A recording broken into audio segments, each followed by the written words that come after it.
네, 수능을 마치고 떠난 우정 여행이 하루아침에 비극으로 변한 강릉 펜션 사고. 다행히 학생들도 조금씩 호전되고 있다는 소식이 전해졌습니다. 하지만 이미 유명을 달리한 학생들까지 있는 만큼 철저한 원인 조사와 대책이 시급한 상황입니다.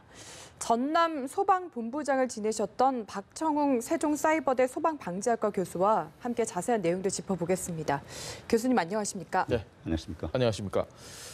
30년 정도를 이런 사고 현장을 다니셨던 아주 익숙한 이런 상황. 일단 뉴스에서 처음 이 사고로 접하셨을 때 어떤 생각이 드셨는지 좀 여쭤보겠습니다. 정말 안타까운 일이 아닐 수 없습니다. 어떠한 사고든지 그 원인이 있기 마련이거든요. 예. 그래서 이번 가스 질식 사고의 원인은 가스보일러에서 누출된 일산화탄소가 학생들에게 치명적인 영향을 미쳤거든요. 예.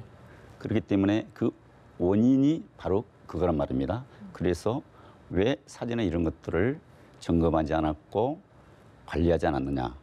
이런 부분이 참 중요한 부분이거든요. 예. 이거에 문제가 좀 있다고 우선 말씀드리겠습니다. 알겠습니다. 네, 다행히 일부 학생들의 의식이 돌아와서 정말 다행이라는 생각이 드는데 지금 전해지는 내용을 보면은 실내의 일산화탄소 농도가 굉장히 짙었고 또 노출된 시간도 굉장히 길었다고 합니다. 이게 어떤 상황인지 사실 저희로서는 상상이 잘 안 되거든요. 설명 좀 해주시죠. 네, 소방관서에서 1차적으로 현장 출동을 해서 가스 탐지기를 가지고 측정을 해본 결과 예. 약 155 ppm 정도가 측정이 됐다고 그래요.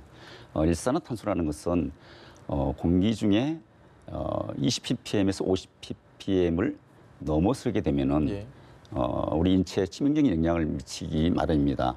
왜냐하면 우리 몸에 있는 산소 공급을 차단하는 가스가 아주 일산화탄소. 우리 애가 호흡하는 데 있어서의 산소를 빼앗아 버리는 거죠. 그렇죠. 예. 호흡하는데 상당한 지장을 초래하는 것이기 때문에 그런 결과가 나타났다고 봐야죠.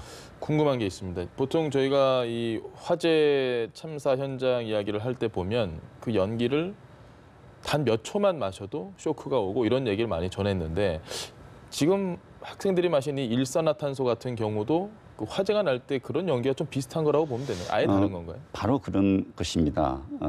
일산화탄소는 가해물이 연소가 되면서 발생하는 불안전 연소 시에 발생하는 가스거든요. 예. 그렇기 때문에 우리 화재 현장에서 소방관들이 현장 활동하는 과정에서 또 사람들이 대피하는 과정에서 연기를 마시면 안 된다. 이런 말씀들을 많이 하잖아요. 예. 그래서 연기를 피하기 위해서 낮은 자세로서 젖은 수건을 가지고 대피하는 그런 교육도 많이 하고 있지 않습니까? 화재 현장에서 일산화탄소가 아주 치명적이라고 봐야죠. 그 현장을 지금 저희가 CCTV를 아직까지는 확인을 못했는데 그 연기를 마시는 순간 예를 들어서 자고 있었을 가능성이 높잖아요. 그러면 이건 좀 냄새가 이상하다. 맡아서는 안 되겠다. 기침을 하면서 일어나거나 이럴 수 없는 건가요? 그냥 그대로 자면서 마시게 되는 겁니다. 일산화탄소의 그 가스의 특성이 예. 무색, 무치. 묻히죠. 그렇기 때문에 내가 일산화탄소인지도 모르고 그냥 그렇습니다. 일단 들이마시게 되면은 산소 공급이 차단되고 그 지장을 초래하기 때문에 그때 스스로 느끼는 부분들은 좀 메시껍다라든지 좀 어지럽다든지 이런 것들이 초기에 느낄 수 있는 것이거든요. 그래서 이번 학생들이 아마 좀 늦은 시간이어서 예. 깊은 잠에 빠져 있었기 때문에 그 정도도 스스로 느끼지 못했지 않았느냐 이렇게 보여지죠. 예. 자고 있는 상태라 몰랐을 수도 있다. 초기에 이런 말씀이셨고 지금 사고 원인을 조사 중인데 지금까지 밝혀진 내용에 따르면은 보일러 자체와 배기구인 연통이 어긋나서 벌어져 있었다. 이 부분에서 가스가 새어나온 것으로 보인다고 합니다. 이럴 수도 있는 건지 사실 언뜻 이해가 잘 되진 않거든요. 이번 사고에서 보는 것처럼 있을 수가 있다고 봐야죠. 예. 왜냐하면은 가스보일러는 보일러 안에 그 모터가 작동되면서 강제 배기 방식으로 이루어졌습니다. 가스가 들어오면은 예. 그 가스로 인해서 물이 데펴지고 데펴진 물이 이제 우리 온돌이라든지 난방을 하게 되고 거기에 발생되는 가스를 모터를 통해서 외부로 배출하는 것이거든요. 예. 그래서 그걸 우리가 강제 배출 방식, 강제 배기 방식 이렇게 네. 이제 얘기를 하는데 이런 과정에서 모터가 작동되면서 이완되는 그런 경우가 있을 수가 있거든요. 예. 그래서 이런 것들은 육안으로 충분히 점검이 가능하죠. 모터가 돌아가면은 예. 가스 보일러가 흔들리게 될 것이고 흔들림으로 인해서 배기통과 모터 가스 보일러와 연결된 부분이 이완이 일어날 수가 있는 거 아니겠어요? 예. 그래서 이런 것들이 사전에 좀 육안으로 점검을 했더라면은 예방하지 않았나 이런 아쉬운 생각도 듭니다. 근데 저희 가정에 보면 가스보일러 쓰시는 분들 많지 않습니까? 그러니까 지금 말씀하셨던 것처럼 문제가 생겨서 이 연통이 어그러질 수도 있다. 실제로 우리 가정에서도 이런 일이 벌어질 수 있는 건가요? 있을 수 있습니다. 우리가 가스보일러 같은 경우에는 한번 설치하면은 점검을 잘 안 하지 않습니까? 예. 또 관심 대상에서 벗어나 있어요. 그래서 이런 부분들을 우리가 이제 생활 가운데서 안전 의식이 결여돼 있다. 우리 안전 의식을 새롭게 좀 가질 필요가 있다. 이렇게도 말씀드릴 수가 있는데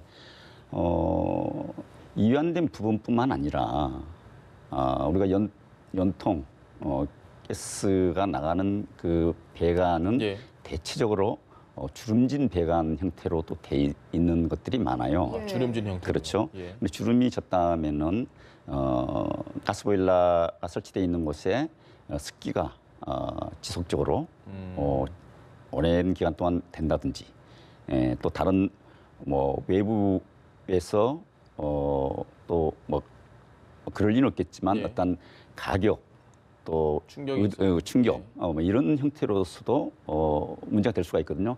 그래서 그 주름진 부분에 좀 누수 현상 예. 이런 것들은 충분히 발생될 수가 있거든요. 역시 이런 부분도 우리가 이제 육안으로 가능하고 좀 더 이제 보일러에 문제가 있다고 했을 경우에는 전문 이제 업체에 의뢰를 해야겠죠. 네.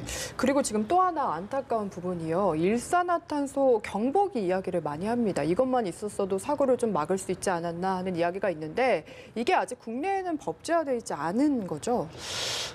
지난해 아마 문화체육관광부에서 예. 일부 좀 보강을 해서 점차적으로 이렇게 가스보일 일산화탄소의 감지기를 설치하도록 돼 가고 있는 것 같은데 아직까지 우리 일반 가정이라든지 이런 펜션에 대해서는 어떤 법에서라든지 또 시군구 청 이런 곳에서 설치를 하려고 하는 이런 것들은 아직까지는 없다고 봐야죠. 그래서 일산화탄소의 감지기도 가스보일러를 설치할 때 네. 같이 설치할 수 있도록 의무적으로 그러니까요. 설치할 수 있도록 얼마든지 할 수가 있는 것이거든요. 이게 15,000원밖에 그렇습니다. 안 한다고 하더라고요. 가격도 그렇게 비싸지 않고 예. 또 15,000원도 안 되는 곳들도 있어요. 그래서 경제적인 부담이 있다 이런 것은 우리가 뭐 생각할 필요는 없는 것이고 이번 기회에 해당 관련 부서에서는 좀 심도 있게 검토가 돼서 다시는 이런 일이 발생되지 않아야겠죠. 경찰이 지금 사고 원인을 열심히 조사를 하고 있습니다. 근데 말씀 들어본 것 그리고 기사 나오는 거 보면 점검이 잘 이루어지지 않았다는 부분은 확실해 보입니다. 이런 부분들에 대해서는 좀 어떻게 생각하십니까? 점검에 있어서도 그 보일러 자체의 어떤 결함도 네. 우리가 눈여겨볼 필요도 있습니다. 아마 경찰에서 그런 부분까지도 아마 조사를 하고 있을 것으로 알고 있고요. 예.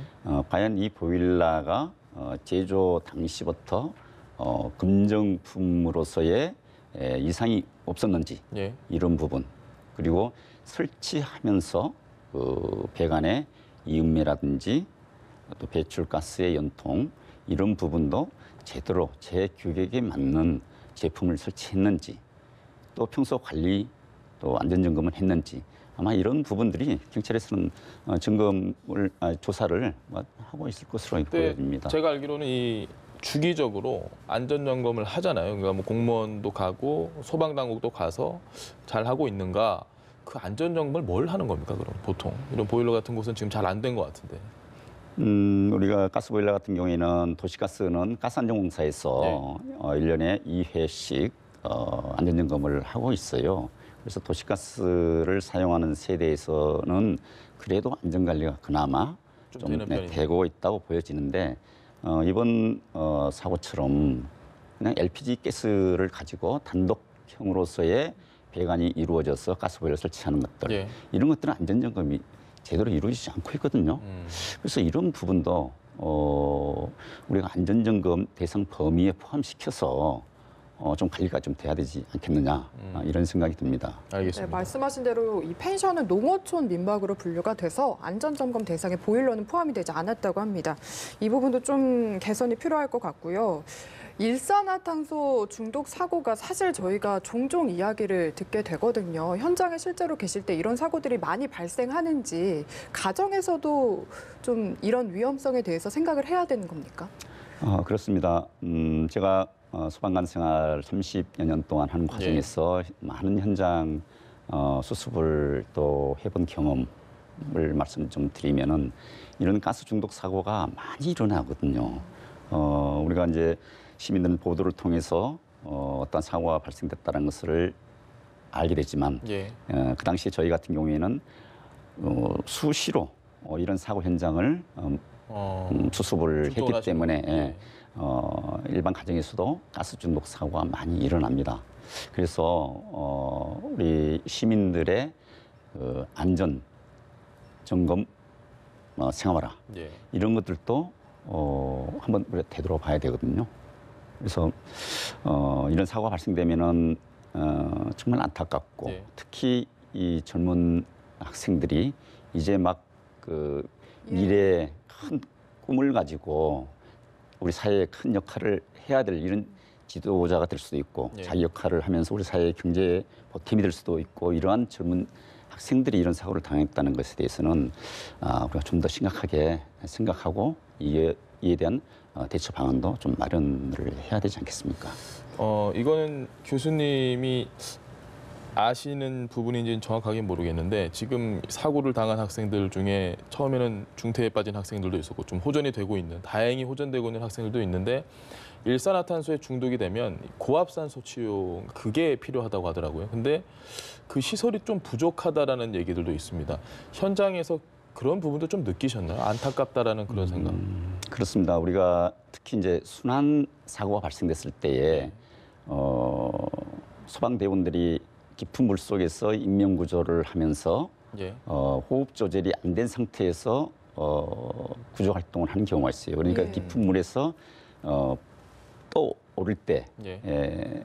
그 폐에 팽창할 수 있는 그런 안충적인 시간을 가지고 천천히 올라와야 되는데 급하게 올라오면서 문제가 생기는 경우가 있습니다. 쇼크가 오거나 그렇습니다. 이럴 때는 압력 챔버라 그래서 압력 챔버에 가서 폐 조건하고 똑같은 그러니까 우리 일상생활하고 예. 호흡할 수 있도록 똑같은 조건을 갖추어진 그런 압력 챔버가 있습니다. 예. 그와 마찬가지로 이번에도 학생들에게 신속하게 가스가 중독됐을 때는 그런 산소 예. 챔버 이런 것이 유일한 어떤 소생시킬 수 있는 방법이거든요. 예. 그래서 이번 사고도 헬기를 가지고 해당 병원으로 이렇게 이송을 했어요.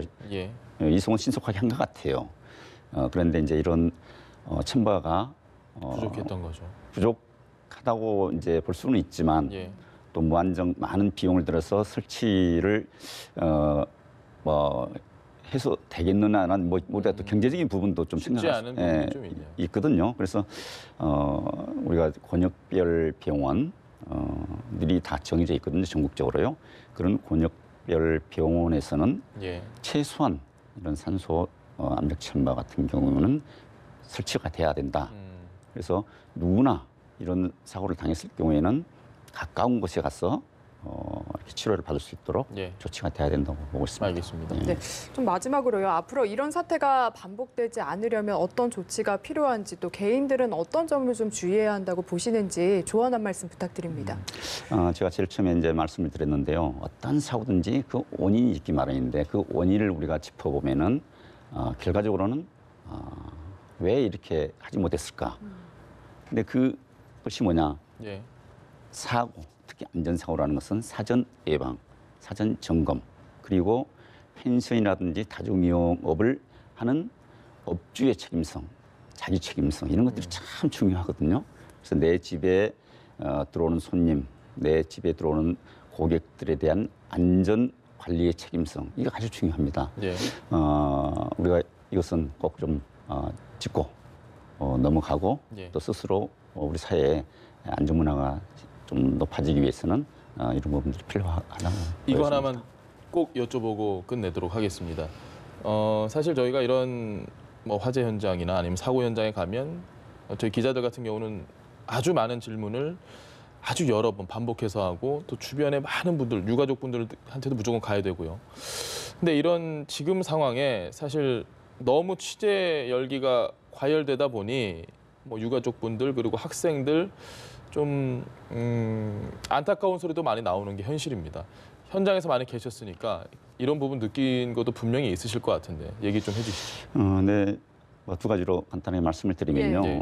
첫째는 재난 현장에서 많은 기자분들이 취재가 과열되게 되면은 또 다른 안전사고로 이어지는 경우들이 많이 있습니다. 그렇기 때문에 이런 부분들은 우리가 취재를 하는 기자 선생님들의 안전의식, 안전이시. 예, 안전의식 중요하고요. 예. 그 다음에 그걸 수습하고 있는 해당 기관, 특히 이제 소방 당국이 될 수가 있을 텐데요. 예. 시민들은 어떤 사고 발생되면 그걸 알고 싶어하죠. 예. 당연히요. 그래서 1시간 30분 단위로 중요한 사항이 있을 때마다 현장 브리핑을 해주는 것들 예. 이런 것들은 아주 중요합니다. 예. 그게 수습을 하는 지름길이 될 수도 있는 것이거든요. 또 정확한 그 사고 현장을 시민들에게 알려줌으로써 이해가 될 수 있는 것들이고요. 예. 그렇죠. 알겠습니다. 네, 지금까지 박청웅 세종사이버대 소방방재학과 교수와 함께 강릉 펜션 사고 짚어봤습니다. 오늘 말씀 잘 들었습니다. 네, 고맙습니다. 감사합니다.